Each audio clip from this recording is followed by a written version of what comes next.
सूक्ष्म रूप दिखावा विकट रूप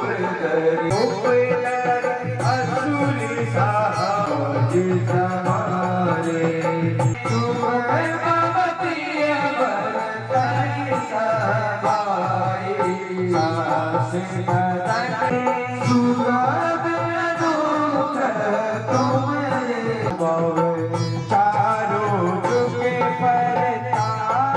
असवर वीर जानकी माता राम रसायन तुम्हारे पास जाता तुम्हारे भजन राम चित पावे जन्म सुख होए जो यीसा होयते साकी गारी दास सदाई तेरा की मेरा कीजना हृदय मानेरा पवन तनय संकट हरण गगन श्री राम लखन सीता जय हो।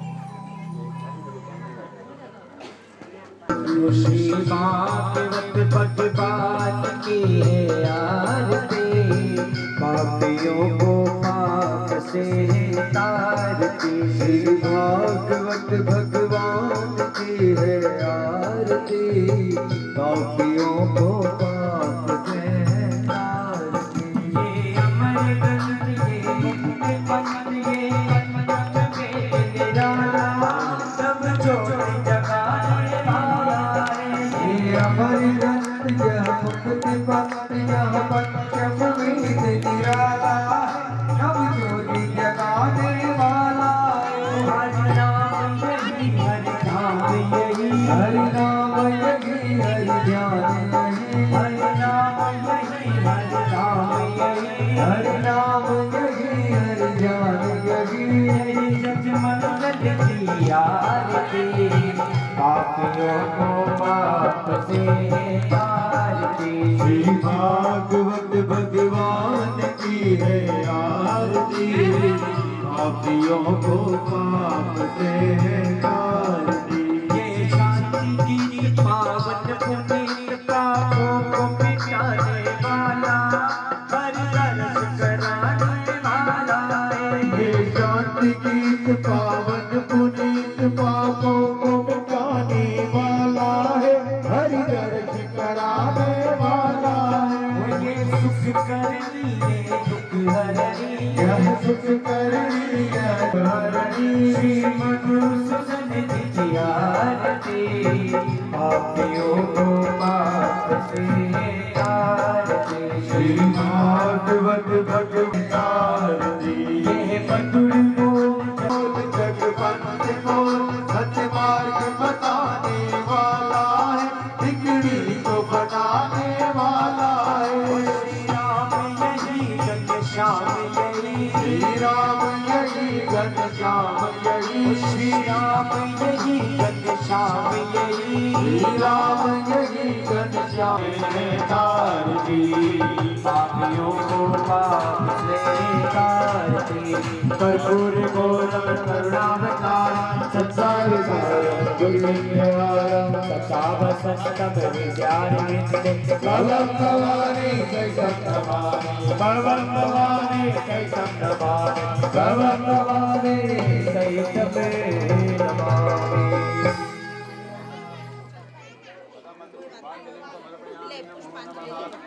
जनेन अंजनिसुताय च विद्महे मत्प्रचोदयात् ॐ यशोदावत्सलाय च विद्महे राधाप्रियाय धीमहि तन्नो श्रीकृष्णः प्रचोदयात् ॐ पित्रेश्वराय च विद्महे स्वर्गवासिन्ने च धीमहि वृन्दः प्रचोदयात् ॐ सेवान्तिकास्मै बिल्वप्रबाल तुलसी दलमञ्जरेदि त्वां पूजयामि जगदीश्वर मे प्रसीद नाना सुगंधि पुष्पांजलि अर्पण करो मेरे नाथ करो स्वीकार मेरे नाथ करो स्वीकार आवाहनम न जानामि आज की बोलो कृष्ण कन्हैया लाल की बोलो भागवत महापुराण की बोलो वेद व्यास जी महाराज की बोलो सुखदेव जी महाराज की जय जय श्री राधे जय जय श्री राधे जय जय श्री राधे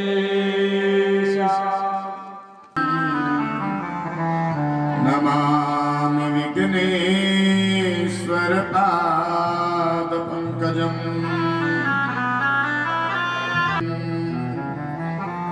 जितेन्द्रियं बुद्धिमतां वरिष्ठम्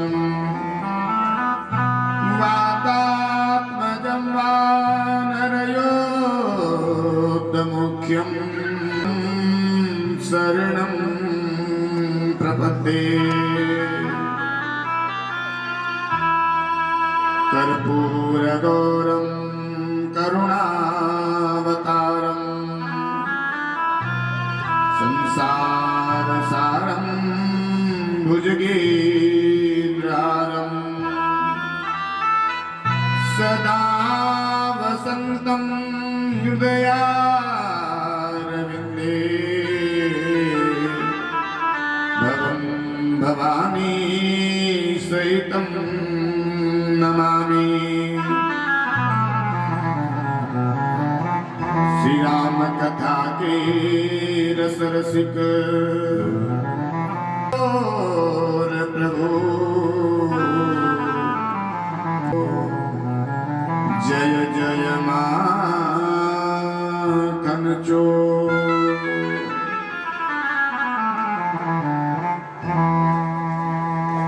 परम मंगलमय प्राकलेश्वर अकारण करुणा वरुणालय भक्तवान छात्र करो आइए हम सब मिल करके सूक्ष्म जगत में विराजमान जय श्री कृष्ण। आइए हम सब कथा में प्रवेश करें। इससे पूर्व 2 मिनट मिल करके बड़ी ही बहाना है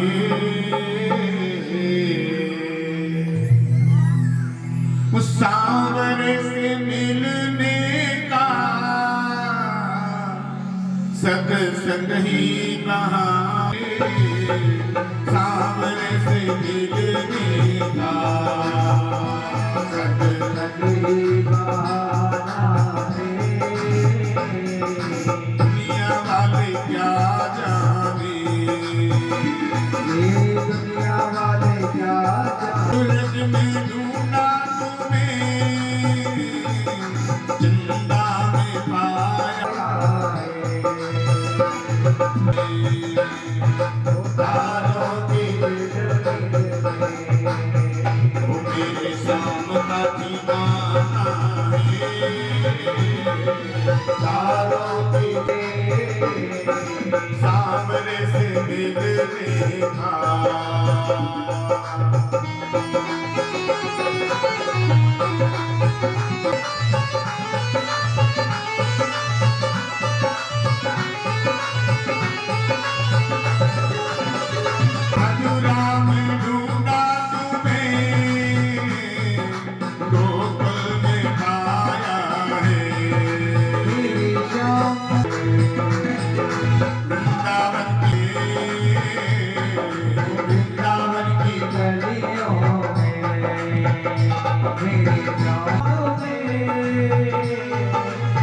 गोपियों में पाया है।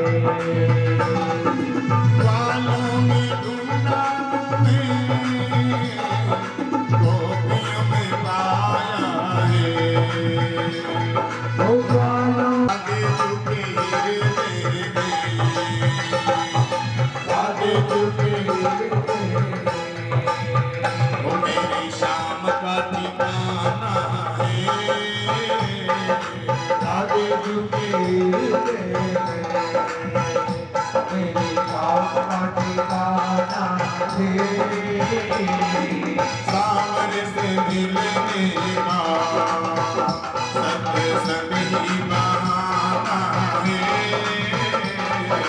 सामने से मिलने का सत्संग ही बहाना है। सत्संग ही बहाना।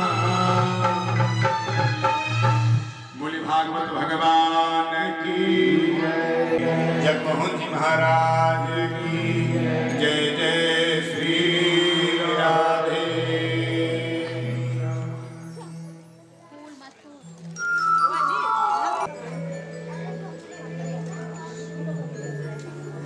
बड़े ही सौभाग्य का विषय है, बड़े ही आनंद का विषय है जो ये कुशवाहा परिवार आज इकट्ठा हुआ है। ये जो कथा आप लोगों के मध्य हो रही है, श्रीमती ग्यारसी बाई और इनके जो पुत्र हैं श्री महावीर जी कुशवाहा, श्री हेमराज जी कुशवाहा, इनकी तरफ से इस कथा का सुंदर दिव्य आयोजन हुआ है। तो आइए, बात क्यों कर रही हो मैया? ए मैया, बात क्यों कर रही हो?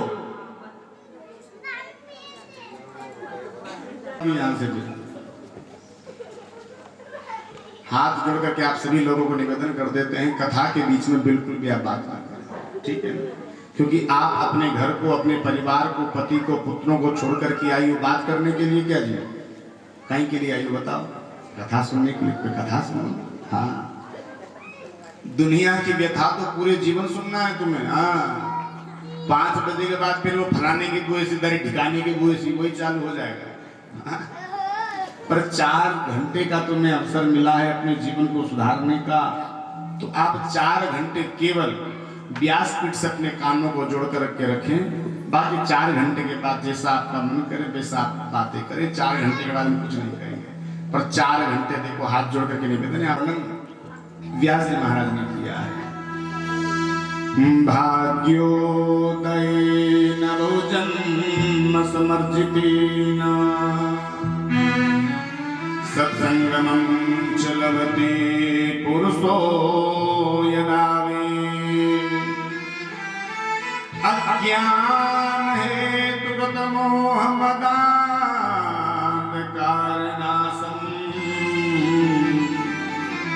विदाहि तदोदयते विवेका। देखो मेरी माँ, कथा क्या कह रही है? आज आप सब लोग अपने घर को, अपने परिवार को, सब लोगों को छोड़कर यहाँ आकर के बैठे हो। क्यों बैठे हो आप लोगों को पता है? हम बता देते हैं कथा क्या कह रही है। ये कथा श्रवण करने के लिए हम यहाँ पर इकट्ठे हुए हैं, और ये कथा जो हम लोगों को श्रवण करने के लिए श्रीमती ग्यारसी बाई के माध्यम से हमें प्राप्त हुई है ना, तो देखो आपको ये कथा कैसे प्राप्त हुई है। कथा कह रही है भाग्योदयेन बहुजन्म समर्जितेन।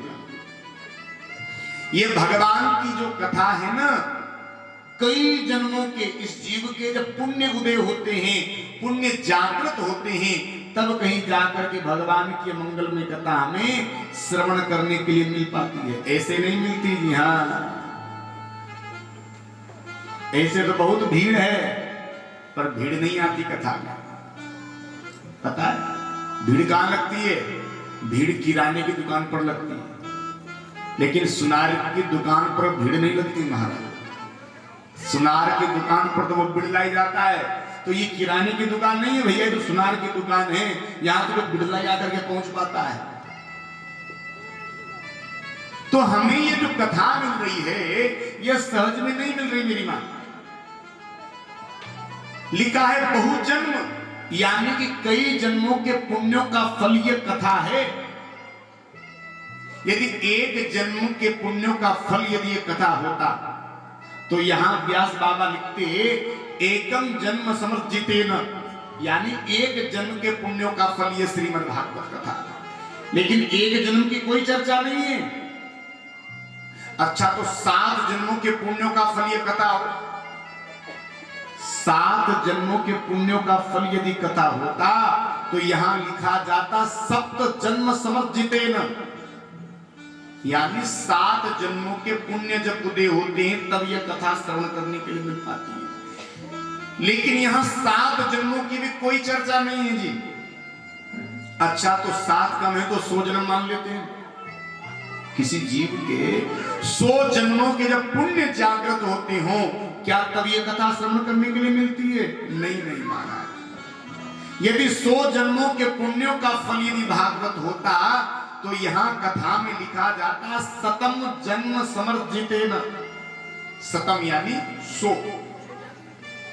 लेकिन न तो यहां एक जन्म की चर्चा आई, न 7 जन्मों की चर्चा आई, न 100 जन्मों की चर्चा आई। यहां क्या लिखा है? यहां लिखा है बहुजन्म, यानी कि इस जीव के जन्म जन्मांतरों के जब पुण्य उदय होते हैं तब कहीं जाकर के भगवान की कथा हमें श्रवण करने के लिए मिल पाती है, ऐसे नहीं मिलती ना। तो आप देखो कितने जन्मों का पुण्यों का फल जागृत होने के बाद हम कथा में आकर के बैठे हैं और उस फल को भी हम ऐसे ही गवा देंगे तो क्या कष्ट नहीं होगा? और संत कहते हैं इस जीव के जन्म जन्मांतरों के, युग युगांतरों के, कल्प कल्पांतरों के जब पुण्य उदय होते हैं, पितृ देवताओं की जब कृपा होती है, इष्ट भगवान की जब कृपा इस जीव के ऊपर होती है, तब कहीं जाकर के भगवान के ऐसे आयोजन संभव हो पाते हैं महाराज, ऐसे नहीं हो पाते। भगवान के बड़े अनुग्रह, करोड़ों कोटि जन्म के पुण्य जब उदय हो एक संग, कभी एक साथ उदय होते हैं, मिटे हृदय की मलिनता, तब भावे सत्संग। अब देखो हम सब लोग इस कथा में आकर के बैठे। अब यहां प्रश्न ये खड़ा होता है कि यह कथा सुनी की जाती है। मैं जिस कथा को हम सुनने के लिए यहां आए हैं, आखिर क्यों सुने? क्या मिलेगा कथा के सुनने से? पहले किसने इस कथा को सुना और किसने इस कथा को गाया? और हाँ, किन नियमों का पालन करके हम इस कथा को सुने? कथा में चलने के बहाने से कुछ हंसना गाना हो जाएगा, कुछ नाचना कूदना हो जाएगा। इस दृष्टि से कथा में आकर के बैठते हैं। लोग कथा को मनोरंजन का साधन समझते हैं, थोड़ा मन बहल जाए, मनोमंथन का साधन है। कथा में कभी भी इसलिए आकर के नहीं बैठना चाहिए कि कथा सुनने से हमारे बेटे का ब्याह हो जाएगा। हाँ, बहुत से लोग तो इसीलिए आकर के बैठ, कथा सुनने से हमारी बेटी के घर में बेटा हो जाएगा। सुनना हमारा धर्म है और कथा के सुनने से हमारे जीवन में थोड़ा तो परिवर्तन आएगा। नहीं तो आज आदमी पशुवत हो रहा है। आज को जो हमारा जीवन है ना, आनंद रूपाय विश्वोत्पत्त्या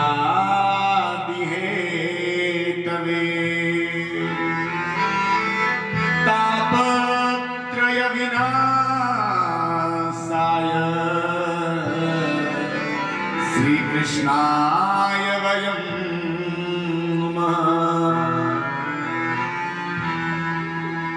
देखो मेरी माँ आनंदमय।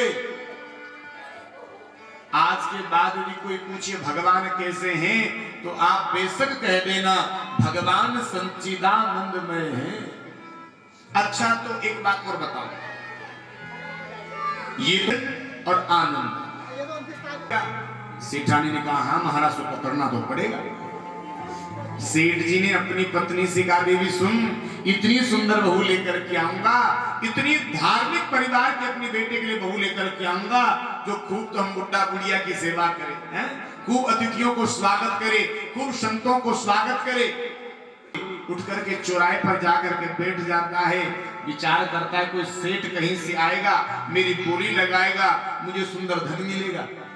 कई प्रकार के काम करता है, लेकिन क्यों अब समस्या ये हो गई, इस 300 रुपए को वो खुद खाए, अपनी पत्नी को खिलाए, या कहीं दान धर्म में दे, या कहीं आने जा। ये हो गए धन से दुखी, सब दुखी। अरे महाराज जब सबके सब दुखी हैं तो सुखी कौन है? बोले सुखी राम के दास। अब तो पेट पेट सब बढ़िया चकाचक है, तो फिर बोला तो करो कम से कम। जाएगा जाएगा।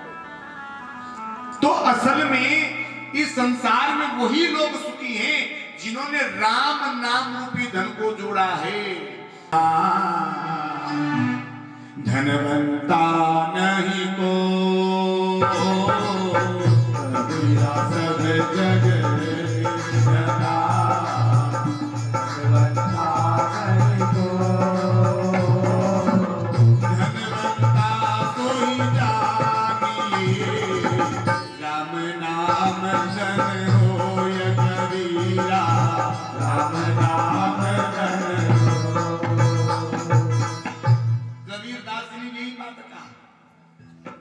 धनवंता सोई जानिए राम नाम धन हो।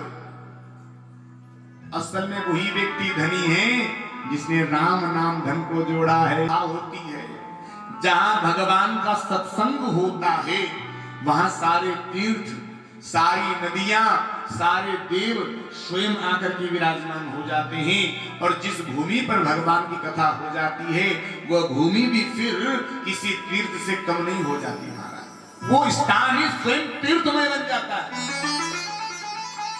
तो जैसे आज पवित्र भूमि पर बैठ करके आप और हम इस कथा को श्रवण करने के लिए इकट्ठे हुए हैं,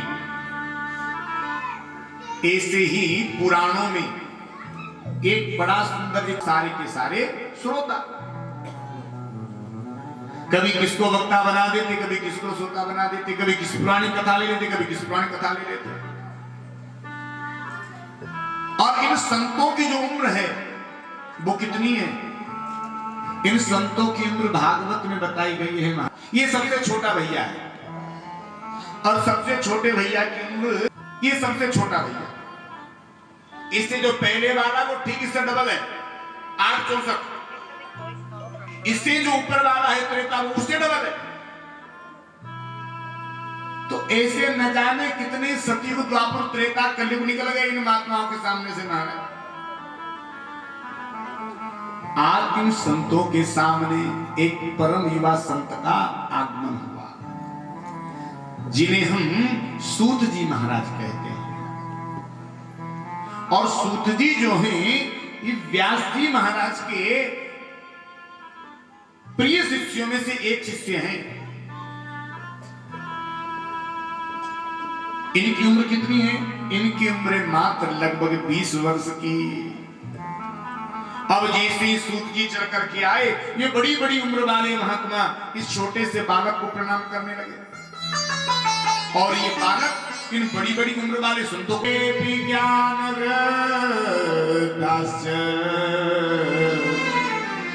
किंकिरा से किंकिरा, बड़ा किसे कहते हैं? धन वृद्धा। क्या जो धन में बड़ा होता है उसे बड़ा कहते हैं? नहीं नहीं भैया, उसे बड़ा नहीं कहते। अच्छा जो बलवान होता होगा, बलशाली होता होगा, क्या उसे बड़ा कहते हैं? नहीं नहीं, उसे बड़ा नहीं कहते। तो अच्छा फिर तो जो 100 साल का हो जाता होगा ना, उसे तो निश्चित बड़ा मानते होंगे। नहीं नहीं, उसे भी बड़ा नहीं मानते। ये तो जियो, और इसके ऊपर तुम कहीं चलते हो तो फिर वो अलग बात है। अच्छा, पर एक बात बताओ, 100 वर्ष की उम्र कौन भोग पा रहा है जी आजकल? 50-60 में सीताराम।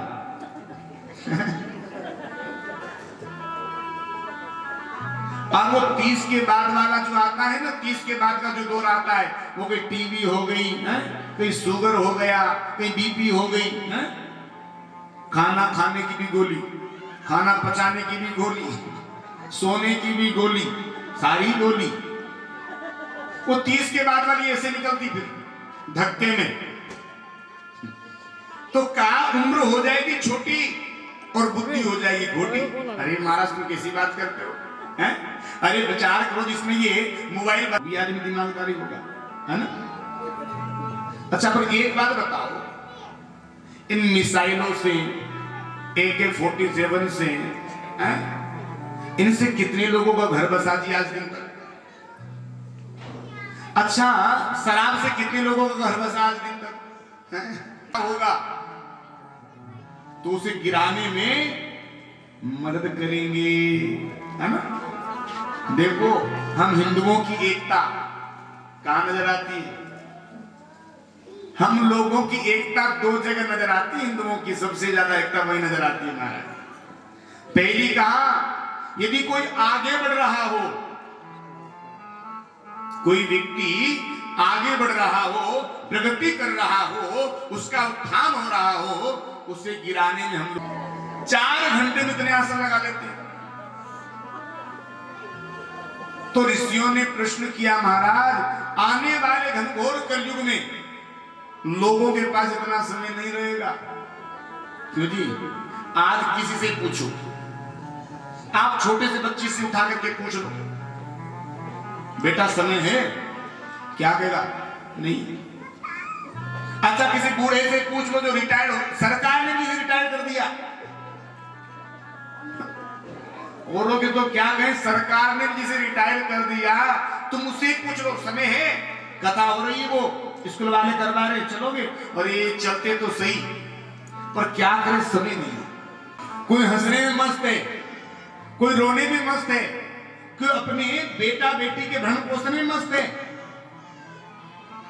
कई लोग तो जीवन को क्या समझते हैं, जन्म लिया, बढ़िया चकाचक खाओ, चकाचक पियो, और जैसे आए थे वैसे ही चले जाओ। यानी कि जैसे आए थे वैसे के वैसे ही पशु की तरह जीवन जी करके चले गए। ना तो जीवन में कभी किसी का बढ़िया किया और ना ही किसी का बुरा किया, जैसे आए थे वैसे चल पड़े। हेलो, अरे मनुष्य जीवन मिला है हंसने के लिए, मनुष्य जीवन हंसने के लिए मिला है। भगवान ने 84 लाख योनियां बताई हैं। कितनी योनियां बताई हैं? 84 लाख। कभी कुकर बनते, कभी सूकर बनते, कभी बिल्ली बनते, कभी कुत्ता, कभी गाय, कभी भैंस, कभी गधा, कभी क्या, और कहीं अंत में जाकर के हमें ये मनुष्य योनि मिलती है महाराज। और इस मनुष्य योनि को भी हम रो करके निकाल देते हैं। ना, कल बता दूंगा। अच्छा, एक बात बताओ, क्या कभी किसी ने कुत्ते को हंसते हुए देखा क्या? अच्छा, तुम्हारे मैया के लिए हाँ देखा है क्या? कोटा नहीं था, 12 में और शुरू करना है था, फिर मैं आज ना हो सकता है किसी और कारण से हाँ फोटो देखूंगा, फिर फोन करूंगा ना, ठीक है ना? देखो, मैया गाय कभी नहीं हंसती, भैंस कभी नहीं हंसती, हंसता कौन है? ये मनुष्य। अच्छा देखो, फोटो वाले भैया बैठे हैं जगदीश जी, हैं? तुमने खूब चकाचक फोटो खिंचवाए कलश यात्रा। अब तुमने खूब तो बढ़िया ये चुनरी वाली साड़ी पहन रखी है, हैं? बढ़िया सीधे पल्ले की साड़ी और बढ़िया खजूर वाली चोटी, हैं? अच्छा, तुम एक बात बताओ, खजूर वाली चोटी बनाने से फोटो बढ़िया आएगा क्या? ये ऐसे कपड़े पहनने से और ऐसे श्रृंगार करने से फोटो बढ़िया नहीं आता। कितनी भी तुम मेकअप करके जाओ, लेकिन फोटो वाला लास्ट में कई बात कहता, जरा मुस्कुराइए। ये मुस्कुराता हुआ फोटो सबको बढ़िया लगता है, ध्यान रखना। तो मनुष्य जीवन हमें मुस्कुराने के लिए मिला है, रोने के लिए तो और इतनी सारी योनियां पड़ी, वहीं जाकर के रो लेना। पर ये मनुष्य जीवन मिला है तो हंस लो मेरे प्यारे, हंसने के लिए मिला है। कथा में आए हो, हैं? सब जगह हजारों प्लाट कटे कोटा, तो उसने सोचा वो विनय भाव नगर की तरफ जाते हैं उधर हाईवे की तरफ, और लाइन से 50 प्लाट हैं, 50 के 50 ही खरीद लेता हूं। मन से आवाज आएगी, क्यों 50 प्लाट खरीद करके क्या करोगे? अरे वहां फैक्ट्री डाल देंगे और क्या। मन कहता है सेठ जी फैक्ट्री डाल के क्या करोगे? सेठ जी कहते हैं जब फैक्ट्री डालूंगा तो उसमें 1000-2000 नौकर काम करेंगे मेरे नीचे। मन ने फिर कहा सेठ जी जब 1000 नौकर काम करेंगे फिर क्या होगा? अरे भैया जब इतने सारे नौकर मेरे नीचे काम करेंगे तो मैं धनवान बन जाऊंगा। अच्छा सेठ जी फिर क्या होगा? अरे भैया जब मैं धनवान बन जाऊंगा तो सवेरे का नाश्ता कोटा में करूंगा और दोपहर का भोजन दिल्ली जाकर करूंगा और रात्रि का विश्राम तो बंबई में जाकर करूंगा। अब सेठ जी 8 बजे लेटे थे सोचने के लिए, और सोचते सोचते सेठ जी को 11 बज गई। 11 बजी अटैक आया और सारा का सारा सोचना विचारना धरा रहेगा। सीताराम रात में वो सवेरे तो प्लाट व्लाट खरीद रहे थे, बिल्डिंग पता नहीं क्या क्या बना रहे थे। चिंता बहुत करता है आज का आदमी। चिंता होती है दुनिया की, चिंता होती है संसार की, चिंता होती है जगत की, और चिंतन होता है जगदीश का। ये चिंता जो है ना बड़ी खराब है हमारा। और देखो चिंता और चिता समान ही है। अंक की मात्रा लगा दोगे तो क्या बन जाएगा? चिंता। बोल लिया करो, अच्छा लगता है ना, तुम बोलती हो ना, क्योंकि तुम बोलती हो तो मुस्कुराती हो, हम मुस्कुराते हो तो बड़े अच्छे लगते हैं। और उसमें से अंक की मात्रा तुम हटा दोगे तो क्या बन जाएगा? चिता। दोनों बिल्कुल समान है। देखो कैसे, चिता क्या करती है? जलाती, और चिंता क्या करती है? ये भी जलाती है। फर्क इतना है, चिता तो मरने के बाद जलाती है, लेकिन चिंता तो जीते जी जला करके राख कर देती है। बड़ी तबीयत खराब रहती थी, श्रीमान जी लेकर गए अस्पताल, डॉक्टर ने 10 जांच लिख दी, बेचारे ने जैसे तैसे करके कर्जा करके 10,000 रुपया उधार लेकर के आया, तुम्हारी जांचें करवाई 10। फिर डॉक्टर ने जांच देख करके क्या कहा? हाँ ये भी ठीक है, ये भी ठीक है, ये भी ठीक है, ये भी ठीक। चिंता कम किया करो, जांच सारी नॉर्मल है। कहो ये तो तुम भी जानती थी। इस बीमारी का इलाज भी नहीं है, इसका इलाज नहीं है। तो आज का आदमी जो है, आज का जो मनुष्य है, चिंता ज्यादा करता है, चिंतन कम करता है। और चिंतन होता है परमात्मा का। ऋषियों ने कहा महाराज तो परमात्मा के प्रति हमारा चिंतन बढ़े कैसे और दुनिया की चिंता से हमारा मन छूटे कैसे, यह सिखाता है श्रीमद् भागवत महापुराण। और सुनो ऋषियों, जो कथा आज आप और हम सुनने के लिए बैठे हैं ना, इस कथा को सुनने का अधिकार कभी कभी देवताओं को भी नहीं हुआ। देवता जो हैं उन लोगों को सुनने का अधिकार नहीं मिला। कथा आएगी आगे, परीक्षित जी को श्राप लगा 7 दिन में मरने का। सुखदेव जी ने कथा सुनाई, देवता अमृत रस लेकर के आ गए, बोले अदला बदली कर लो। गुरुदेव ने विचार किया, कहाँ स्वर्ग का अमृत है और कहाँ ये भागवत अमृत है, इन दोनों की बराबरी कैसे हो सकती है? बोले गुरुदेव स्वर्ग का अमृत पीने के बाद परीक्षित अमर हो जाएगा, मरेगा नहीं।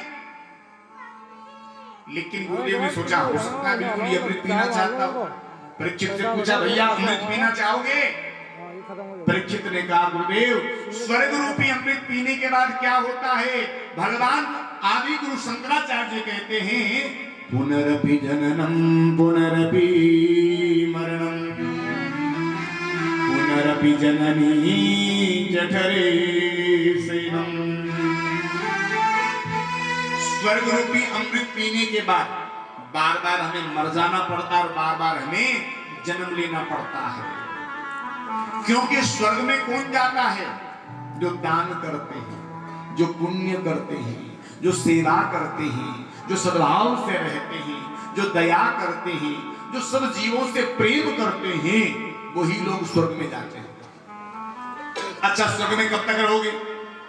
जब तक तुम्हारे जीवन का पुण्य रूपी धन जमा है तब तक तुम स्वर्ग में रह सकते हो। और जैसे पुण्य रूपी धन खत्म होगा, धक्का मार के पुनः फेंक दिया जाएगा, जाओ पुनः धर्म करो, पुनः दान करो, पुनः सेवा करो, फिर आना। ये आना जाना लगा रहता है। लेकिन कथा रूपी अमृत पीने के बाद ये जो आने जाने का जो 84 का चक्कर है, इससे हमेशा हमेशा के लिए छुट्टी मिल जाती है। देवताओं को भगा दिया। देवता ब्रह्मा जी के पास गए, ब्रह्मा जी आज इस कथा को सुनने का अधिकार हमें नहीं मिला, आपको बताना पड़ेगा इस कथा में आखिर है क्या। ब्रह्मा जी ने कहा भैया ठहरो, एक तराजू लिया, तराजू के एक परडे में दुनिया के सारे ग्रंथ रख दिए, दूसरी परडे में श्रीमद् भागवत कथा को रख दिया। मानसिक रूपी तराजू था, मन रूपी तराजू। और जैसे उठाया, यहां कथा में वर्णन है भागवत में कि लघुन्यानि जातानि घोर वेणिदम महत् और तदा ऋषि गणा सर्वे विस्मयम परमं ययु। सबके सब चक्कर में पड़ गए। जैसे ही ब्रह्मा जी ने तराजू को उठाया, क्या देखा? जिस परडे में यह भागवत ग्रंथ विराजमान था, वो परडा पृथ्वी से उठा भी नहीं। क्यों? अरे भाई सीधी सी बात है, जिसमें वजन ज्यादा रहेगा वही तो झुकेगा ना। और आज ब्रह्मा जी ने घोषणा कर दी, ये जो भागवत है ये कोई पोथी नहीं है, कोई पुस्तक नहीं है, भागवत स्वयं भगवान श्री कृष्ण का वाङ्मय स्वरूप है। लिखा है प्रत्यक्षम कृष्ण एव ही, अप्रत्यक्ष नहीं, प्रत्यक्ष रूप है भगवान का। बोले भाइया कौन?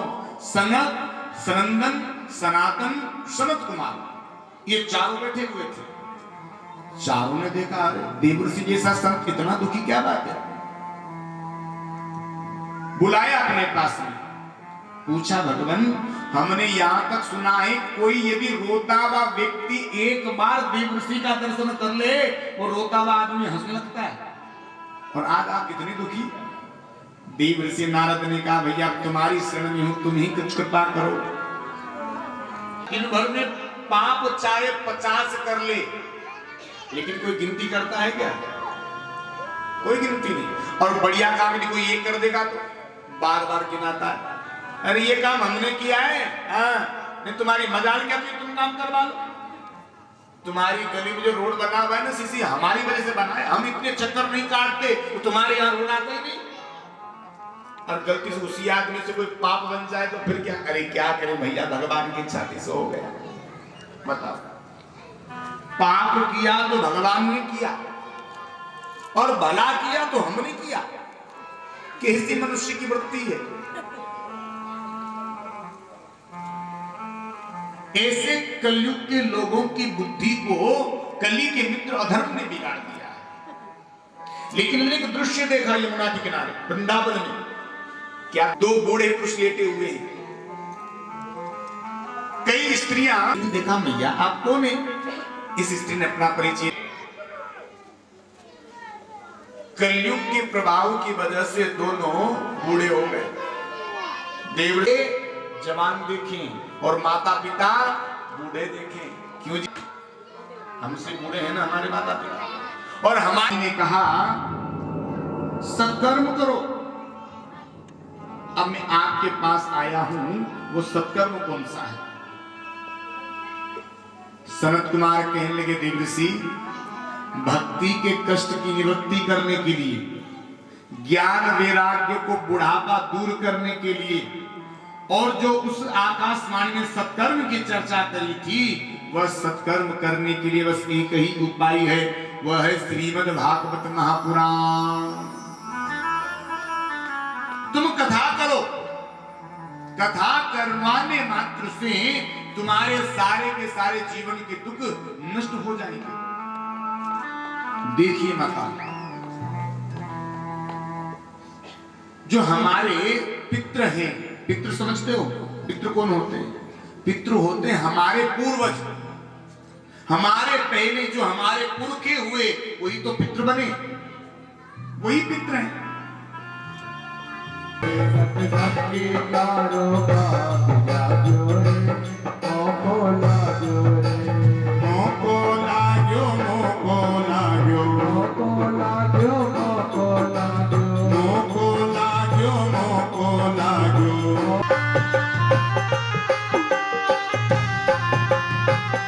भागवत भगवान की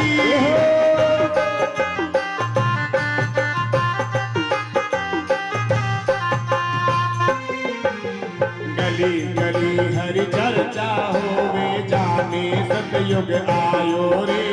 गली हरि हरि चर्चा होवे जाने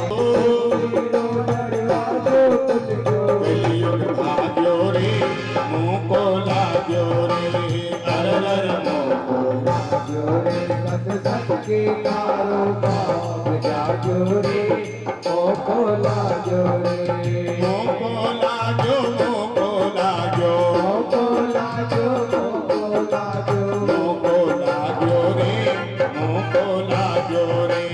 अरर मोको जो रे सत सत के कारोबार जाजो रे।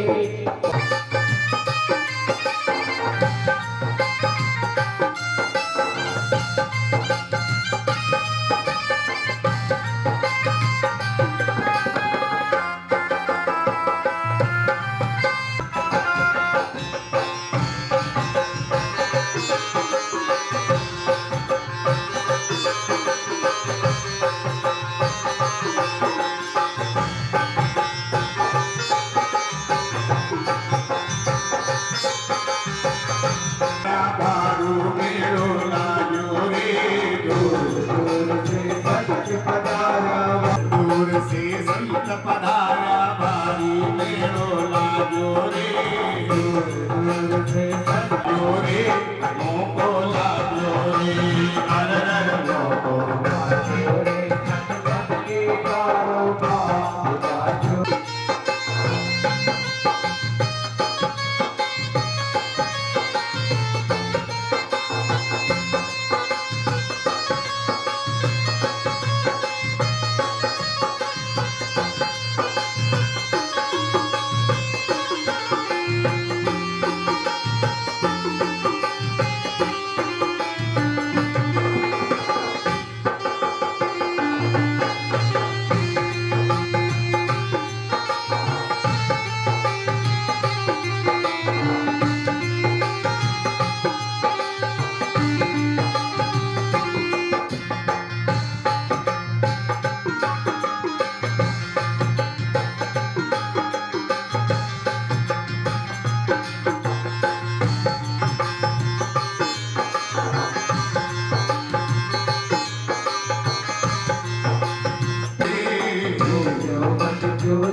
जीव जंत जो अवसर में आयो रे।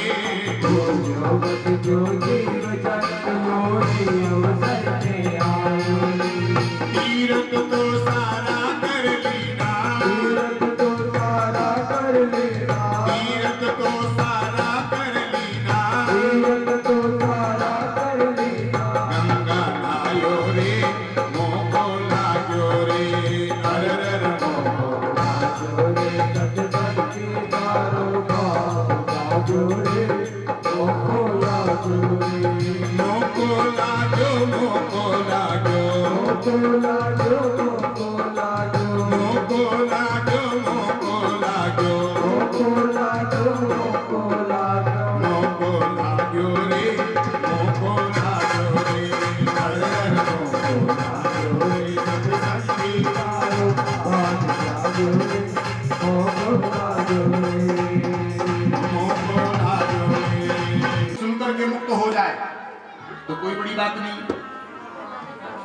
पर क्या कोई पापी व्यक्ति इस कथा को सुन करके मुक्त हो सकता है? बिल्कुल हो सकता है। देखो कैसे कैसे पापियों की मुक्ति इस कथा से हो सकती है। जिसने जीवन भर पाप कर्म किए हो, जिसने अनैतिक कर्म किए हो, जिसने मांस का भक्षण किया हो, मदिरा का पान किया हो, दूसरों को सताया हो, वर्ण संकर पद्धति से उत्पन्न हुआ हो, अंततोगत्वा अपने माता पिता का भी यदि हत्यारा हो, और यदि कहें मरने के बाद यदि प्रेत भी बन गया हो, और उस प्रेत की निमित्त भी यदि हम किसी संत से या किसी ब्राह्मण से भगवान की समंगल में कथा का गान करवा देते हैं, तो उस प्रेत योनि में बैठे हुए प्रेत की भी मरने के बाद भी तारने वाली ये कथा, पापी से पापी को तारने वाली ये कथा, तो क्या हमें नहीं तारेगी? जरूर तारेगी। पर कब तारेगी? जब हम श्रद्धा से, प्रेम से इसका अनुमोदन करेंगे। देवऋषि ने कहा महाराज अपने समझ में नहीं आया। हाँ, तब सनत कुमारों ने एक दृष्टांत देकर के बताया। देवऋषि, तुंगभद्रा तटे पूर्व महुत्पत्तनम उत्तमम, एक तुंगभद्रा नदी के किनारे पर एक उत्तम नगर नामक गांव बसा हुआ था। इस गांव में भैया तुम दिखने में तो ऐसा लग रहा है कि जैसे तुम ब्राह्मण हो कोई। हाँ महाराज बिल्कुल मैं एक ब्राह्मण हूं, मेरा नाम आत्मदेव। अच्छा रोते क्यों हो? बोले महाराज आपसे क्या छुपाना, मेरे कोई संतान नहीं है इसीलिए रो रहा हूं। संत बड़े जानकार थे। संत ने पंडित जी की मस्तिष्क रेखा को पढ़ लिया। कहने लगे पंडित जी तुम तो इस जन्म में बेटे के सुख की बात कर रहे हो, लेकिन जहां तक मैं देख पा रहा हूं आने वाले 7 जन्मों तक तुम्हारे भाग्य में बेटे का सुख नहीं है। पंडित जी महाराज मुझे तो पुत्र प्राप्ति का वरदान चाहिए। संत बड़े दयालु हृदय के थे, अपनी झोली में से एक फल दे दिया, कहा जाकर के अपनी पत्नी को खिला देना। सुंदर नियम बताए, इन नियमों का पालन करते हुए तुम्हारी पत्नी इस फल को ग्रहण करती है, निश्चित रूप से तुम्हारे यहाँ एक संतान का जन्म होगा। पंडित जी लेकर के गए, अपनी पत्नी को जाकर के फल दिया, देवी लो खा लो। धुंधली ने कहा क्या है? बोले फल है। कहां से लाए? बोले संत ने दिया है। क्यों? इसके खाने से बेटा हो जाएगा। बताओ पंडित जी को जाने कौन ने पागल बना दिया। अरे फल खाने तो कोई बेटा बेटी हुई हो करे। अब पंडित जी तो सरल हृदय के थे। पंडितानी कहने की अरे महाराज अभी तो मैंने स्नान भी नहीं किया, भगवान का पूजन भी ले लिया और फल को देख लिए, खाऊं कि नहीं खाऊं, खाऊं कि नहीं खाऊं। फल को बार बार देख नहीं पा रहा। इतने में इसकी मुंह बोली सहेली आ गई, लेकर के आएंगे और या कहिए या फल को खा ले, खा के तो बेटा है जाएगा। सहेली ने कहा तो बहन खा ले, तेरे बेटा भी नहीं कम से कम बेटा तो हो जाएगा। धुंधली कहने लगी लो हम तो तुम्हें अपनी सहेली मानते थे, मुझे तो आज पता चला तुम मेरी दुश्मन निकली। सहेली ने कहा अरे मैं तेरी दुश्मन कैसे हो गई? अरे देख इतना तो मैं भी जानती हूँ, मैंने खूब सुना है कि बालक जब माँ के उदर में आता है, बालक जब माँ के गर्भ में आता है, माँ ज्यादा तली भली चीजें नहीं खा सकती, माँ ज्यादा दौड़ भाग नहीं कर सकती, माँ ज्यादा मेहनत नहीं कर सकती। कई प्रकार से महाराज तर्क वितर्क कर दिया। धुंधली ने कहा तो बहन तू ये बता तू चाहती क्या है? बोले देखो 6 बालक तेरे घर में पहले से हैं और ये अगला बालक तेरे घर में पल रहा है।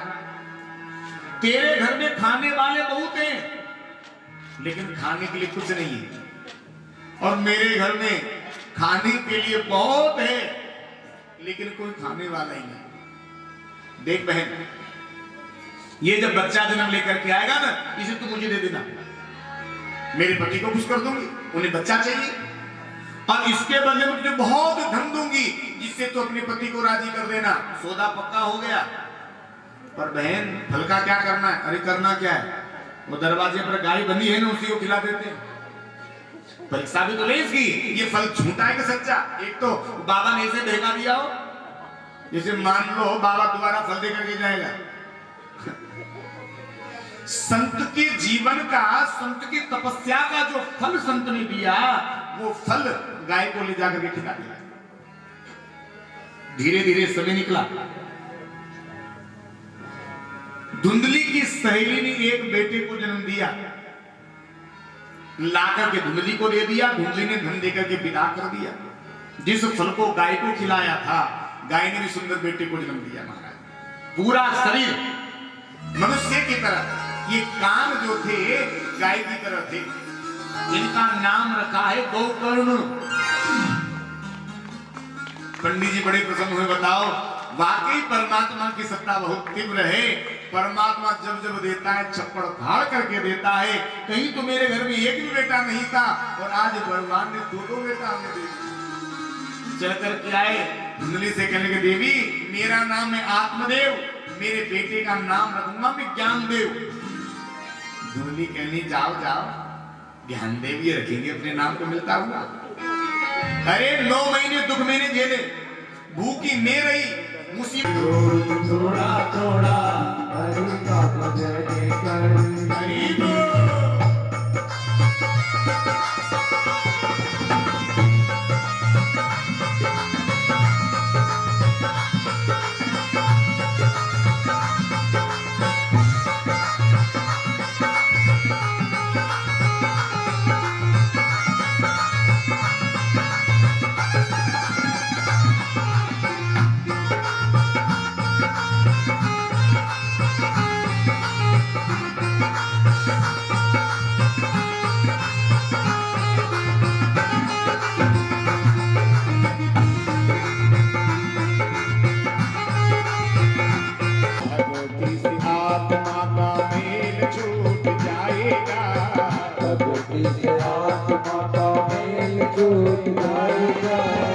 आत्मा के साथ साथ मनन कर ले, आत्मा के साथ साथ मनन कर ले।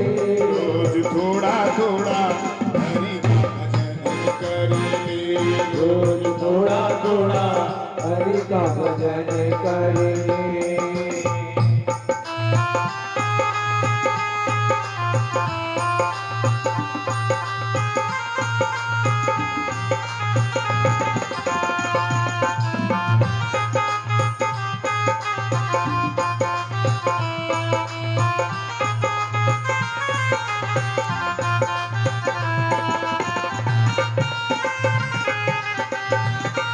संगत कर तू अच्छे लोगों की, संगत कर अच्छे लोगों की, संगत कर तू अच्छे लोगों की। दवा मिल जाएगी सभी लोगों की।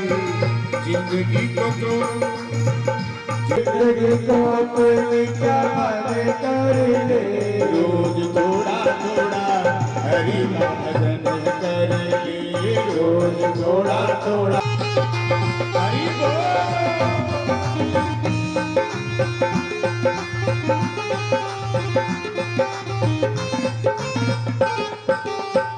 संतों की जग में यही है निशानी, संतों के जग में यही है निशानी। भक्तों की जग में यही है निशानी, भक्तों के जग में यही है निशानी। अच्छे वचन और मीठ तारा में प्रकट कर ले। रोज थोड़ा थोड़ा हरि का भजन कर ले, रोज थोड़ा थोड़ा हरि का भजन कर ले। मुक्ति का कोई तू जतन कर ले, मुक्ति का कोई तू जतन कर ले। रोज थोड़ा थोड़ा हरि का भजन करते रोज थोड़ा थोड़ा हरि का भजन करते। बंदे माँ ने कहा बेटा जितना धन था तू सब ले गया। बोले तू झूठ बोलती है। देखा चूल्हा जल रहा था, चूल्हे में से जलती हुई लकड़ी को निकाला और अपनी माँ को मारने के लिए दौड़ा। धुंधली अब धुंधकारी का साम्राज्य हो गया। 5-5 वेश्याओं को ला करके रखने लगा। अब वेश्याओं को देखो धन चाहिए होता है, वेश्या धन की भूखी होती है। वेश्या कहती है अरे धन कमा करके लाओ, क्या यहाँ खाते पीते पड़े रहते हो। चोरी करने लगा। थोड़ा थोड़ा धन चुरा करके लाता। वेश्या कहती क्या थोड़ा थोड़ा धन लाता, अरे कहीं से बड़ा सा हाथ मार करके लाओ। एक दिन राजा की यहीं चोरी करके आ गया महाराज। वेश्याओं ने पूछा कहां से लाए? बोले राजा के यहां से। वेश्याओं ने सोचा कि ये पकड़ने में आग मारने का प्रयास किया, लेकिन नहीं, मेरा पाप इतने अधिक थे। अंत में एक पृथ्वी में गड्ढा खोदा और गड्ढे में जीवित धुंधकारी को ही गाड़ दिया। धन लेकर के भाग गई। देखो ये धुंधकारी मरने के बाद प्रेत बन गया, मुक्ति नहीं हुई इसकी। जो भी पंडित जी के घर के सामने से निकलता ना, ये उन्हें डराता। कभी आंधी के रूप में आता, कभी तूफान के रूप में आता, कभी डरावनी डरावनी आवाज निकालता। और जब गोकर्ण जी को डराने लगा तो गोकर्ण जी को संत है, कमंडल में से जल लिया, मंत्र से अभिमंत्रित किया और कहा भैया तू हमें क्यों सताता है? कौन है तू? जो कोई भी हो प्रकट हो जा। जैसे जल छीटा ये प्रेत प्रकट हो गया। भैया अहम भ्राता त्वदीयोऽस्मिन्, मैं आपका भाई धुंधकारी। गोकर्ण जी ने सुना राम राम राम, तू और यही पड़ा है प्रेत योनि में? अरे मैंने तो तेरा पिंडदान कर दिया, तेरी तो मुक्ति हो जाना चाहिए। इस प्रेत ने कहा भैया मैंने पूरे जीवन तो पाप किए हैं, मैंने वेश्याओं का संग किया है, पर स्त्री गमन मैंने किया है, मांस भक्षण मैंने kiya है, सारे बुरे कर्म मैंने किए हैं, मेरा कल्याण कैसे हो सकता? और भैया एक बात बताइए, इस प्रेत योनि में बड़े कष्ट भोगने पड़ते हैं, और जिसका भाई इतना विद्वान हो वह इस प्रेत योनि में पड़ा रहे, इससे बड़ा दुख और हो क्या सकता है? तैयारी हो गई। बोले भागवत भगवान की जय। गोकर्ण जी महाराज व्यास मंच में बैठे। इस दिन कथा ने विराम लिया। जैसे 7 दिन की कथा पूरी हुई, इस बास के भीतर से दिव्य पुरुष प्रकट हो गया। बोले भागवत भगवान की जय। दिव्य स्वरूप धारण कर चुका है धुंधकारी। गोकर्ण जी को प्रणाम किया। भैया प्रणाम करते हैं। एक विमान आ गया और ये जो दिव्य स्वरूप प्राप्त कर चुका है, ये धुंधकारी विमान में बैठ करके भगवान के धाम पर जाने लगा।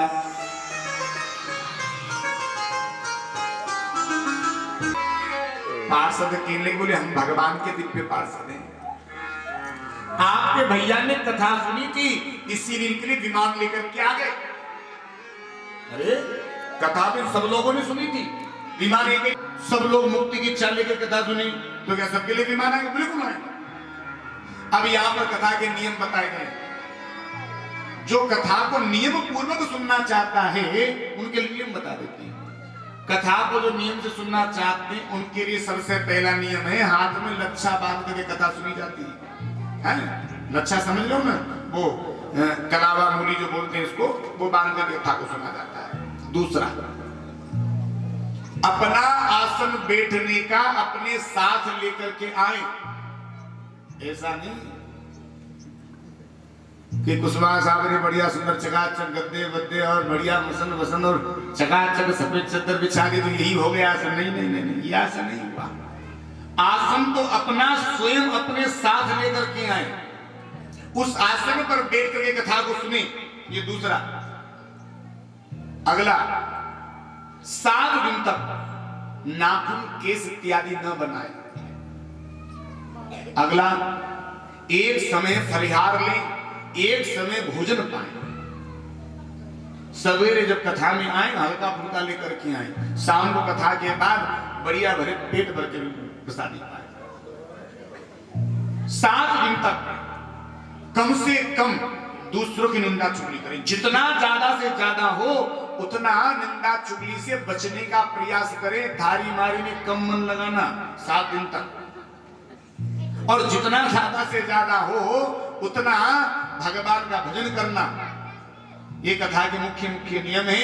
इन नियमों को भी यदि हम साथ लेंगे तो निश्चित रूप में हमारी जीवन में कथा के सुनने से परिवर्तन होगा। गोपगण जी ने दोबारा से कथा को गाया।